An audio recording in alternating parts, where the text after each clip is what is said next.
I'm in a meeting. Don't call again. My husband yelled at me when I tried to inform him about my critically ill father-in-law. He hung up without even listening to me, treating me with disdain. Later, I wondered where he could be since he wasn't answering any calls. In truth, I had a pretty good idea. Maybe I'll keep quiet about the $7 million inheritance issue, I thought. So, as per his wish, I decided not to contact him again. But I also devised an elaborate plan to make him regret his reckless behavior. I'm Scarlett, 40 years old at the time.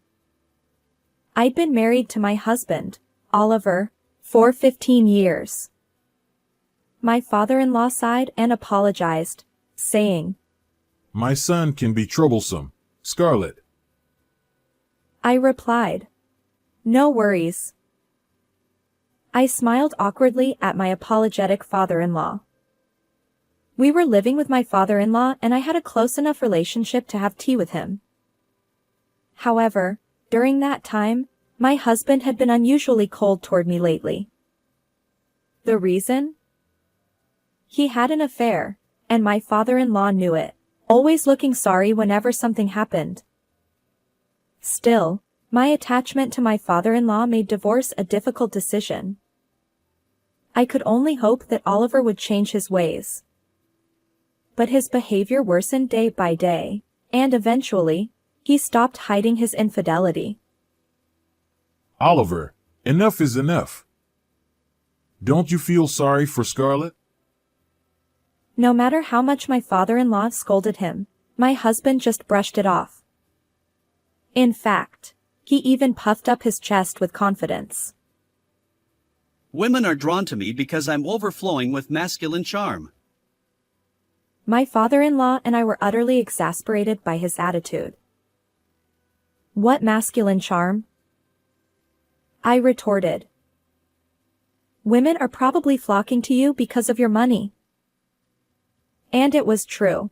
Oliver flaunted his wealth, attracting women and living a lavish lifestyle. Apparently, he was juggling multiple affairs. Scarlett, I'm truly sorry. My excess wealth turned Oliver into a terrible son. When we married, Oliver wasn't like this. He worked diligently, came straight home after work, a model husband. But around our 12th anniversary, everything changed. My father-in-law's serious illness prompted him to reveal all his previously hidden assets, and Oliver's eyes gleamed with greed. Since he'd inherited anyway, he started dipping into that fortune. My frail father-in-law couldn't reprimand Oliver, and time slipped away. Seeing my father-in-law blame himself in our private moments was heartbreaking. Oliver, you shouldn't upset your dad. I finally couldn't take it anymore and scolded my husband. But he just glared at me and said, What? Are you jealous? Confused by his unexpected words, I stammered, What are you talking about? His response was arrogant. You're small-minded for being jealous just because other women find me attractive. I didn't know how to react. Ignoring my distress, Oliver continued with his haughty attitude.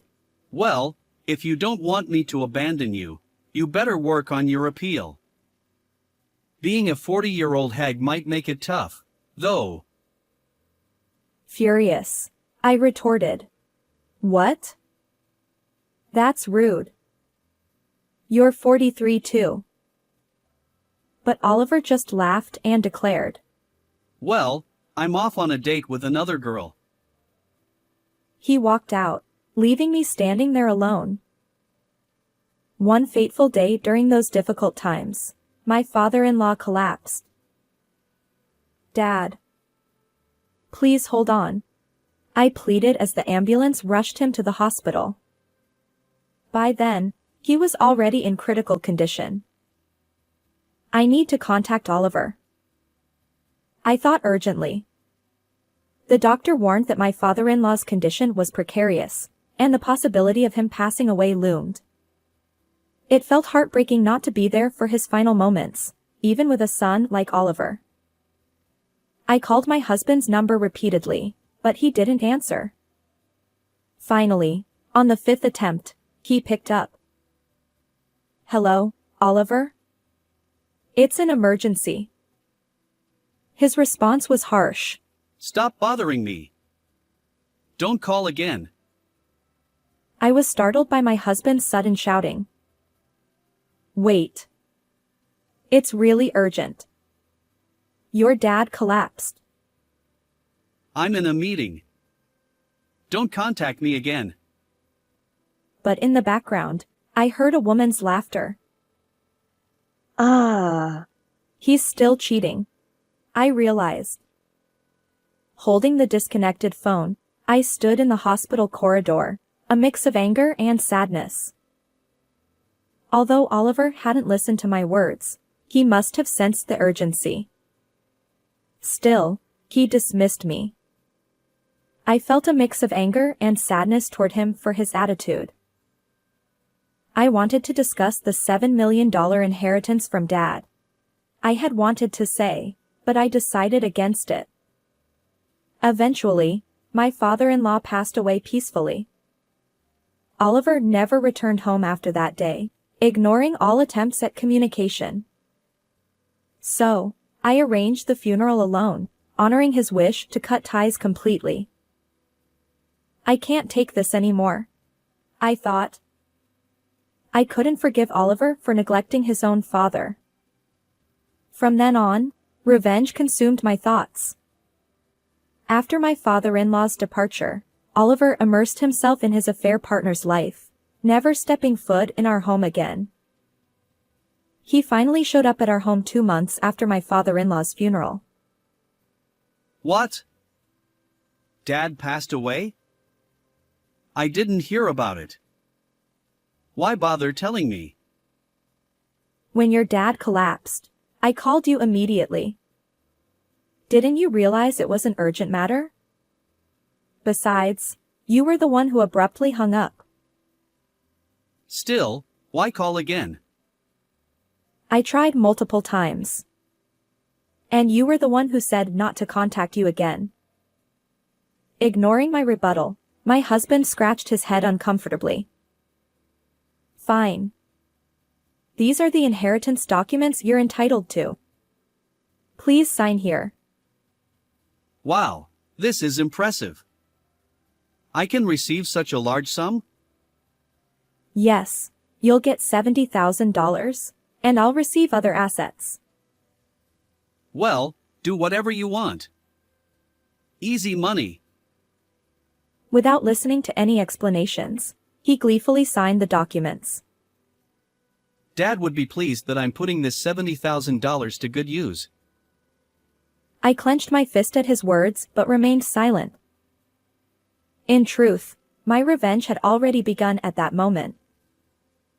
Ecstatic over the $70,000, my husband quit his job and lived it up with his affair partner, not returning home for about a year. During that time, I didn't contact him or pursue a divorce. And a year later, I mailed divorce papers and a copy of my father-in-law's will to Oliver. Almost immediately, he panicked and called me. Hey! What's this will about?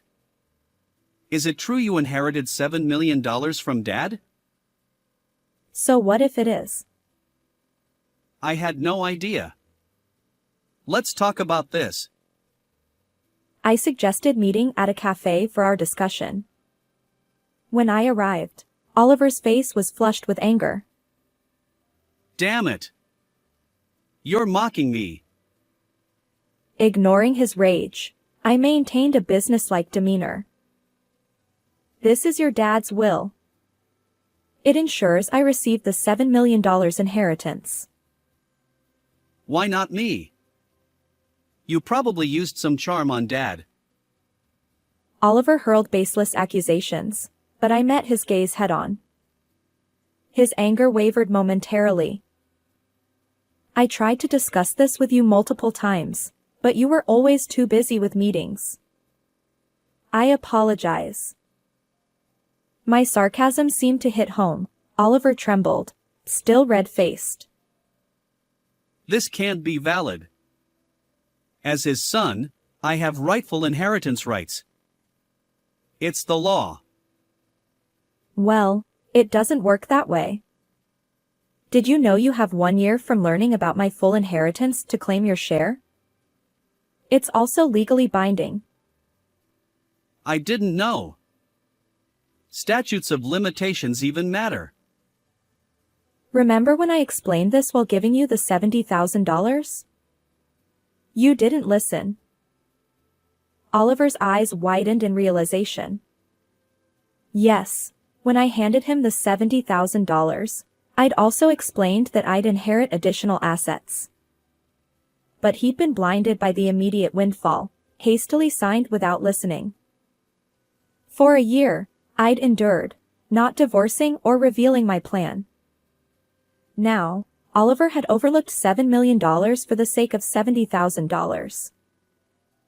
With a smile, I told my husband, I'll start a new life using my father-in-law's inheritance. And you? Never contact me again. His face turned pale. Desperate, he stammered. Wait. I actually have debts. I retorted. I figured. You're the type to create debts with reckless spending. A thoughtless, careless man like this couldn't possibly get away with just $70,000. Suddenly, Oliver sat on the cafe floor, clinging to me. Other patrons stared at the bizarre scene. Forgive me. I was wrong. He pleaded. I shot back. Can you stop embarrassing me? It's like I'm the villain here. He begged. Please, let's reconcile. Let's start over. I taunted. Weren't you repulsed by an old hag like me? I didn't hold back, thrusting verbal daggers at him. This moment was the culmination of my year-long plan. My husband looked up at me with tears in his eyes, his voice trembling. I have to keep the girls happy. They all want jewelry or designer bags. Why should I pay for gifts for your affair partner? I have nothing to do with it. Don't say that. As Oliver sat on the cafe floor, gazing at the sky, he suddenly brightened up. You should surround yourself with men too. Me? Sure, what was it called? A reverse harem. With $7 million, you'll have your pick of handsome young men. At that moment, I raised my hand and slapped him hard. The satisfying sound echoed through the cafe as his cheek turned red and swollen. Other customers and staff froze at the noise. Oliver stared at me in shock, holding his cheek. Enough with mocking people. I grabbed his collar and shook him vigorously. Meanwhile, my husband seemed genuinely puzzled by my anger. I thought it was a good idea. His words made me realize that our values were fundamentally different. Unbelievable. Just leave already. And you're being filmed, you know? My husband's face turned pale. Hey! Don't film me without permission. Who gave you the right? Oliver, spitting with rage, confronted the cafe customer recording him on their smartphone. Apparently, a YouTuber happened to be there, completely unfazed by my husband's shouting. They continued filming, laughing and commenting, "Wow, this guy's intense." When I checked YouTube, it seemed they were live streaming, with a close-up of my furious husband's face. Viewers flooded the chat with messages like "what a jerk" and "hang in there, wife." Encouraged by their support, I steeled myself. I wasn't wrong. I decided to face my husband again. But he remained seated on the cafe floor, determined not to move until I handed over the $7 million inheritance. Of course, I couldn't part with the precious legacy from my father-in-law. As I pondered my next move, my husband suddenly screamed. Why did you find my location? Suddenly, Oliver was surrounded by men in black suits. Apparently, Oliver had accumulated so much debt that even the denizens of the underworld were after him for money. It's probably because of the live stream on YouTube, I said calmly, sipping my coffee. Help me. With your $7 million, I can pay off my debts. Let's live happily together. His life hung by a thread, like a candle about to be extinguished. Wait. First, you need to sign the divorce papers, I replied. If I sign, will you help me? Hard to say until you sign the divorce papers, I teased. He hastily signed the papers and handed them to me. This should save me, right? Smiling, I accepted the papers. Who said anything about saving you? Just go to hell. As Oliver screamed and struggled, the men in black bound him and carried him away. Finally, my long battle is over. I feel exhausted. As I sat there sipping my coffee, applause erupted in the cafe. Well done. Thank you, the customers and staff cheered. When I stood up, smiling and nodding, the applause grew even louder. And so, my marriage with Oliver came to an end. After inheriting a substantial fortune, I made sure to claim $14,000 each from my ex-husband and his affair partner as compensation. It seems the affair partner sought help from her parents, while Oliver continued accumulating debt. Fortunately, I received the full amount. As for Oliver, he was abandoned by his affair partner and now lives alone in a run-down apartment. He's constantly fearful of debt collectors. But it's all self-inflicted. On the other hand, thanks to my father-in-law's inheritance, I've gained financial freedom. I'm looking forward to a new life and taking things slowly.